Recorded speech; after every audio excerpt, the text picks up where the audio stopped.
Get your free copy of the complete tutorial at www.teachucomp.com/free.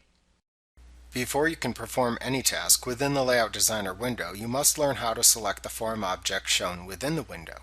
To select an object within the Layout Designer window, click it to select it.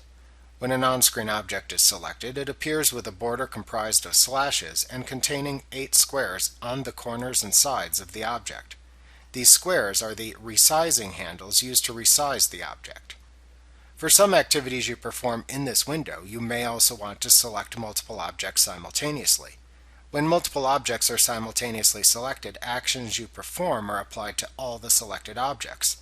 This is helpful when applying the same formatting to multiple objects, or when moving multiple objects as a single group.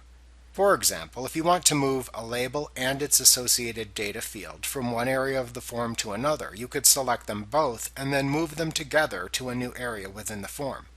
To select multiple form objects, click the first object to select it, and then hold down the Shift key with your free hand. Then click any other objects you want to select as part of the group. Then release the Shift key when finished. To deselect a selected object or objects, simply click into the blank or empty area within the form. Like what you see? Pick up your free copy of the complete tutorial at www.teachucomp.com/free.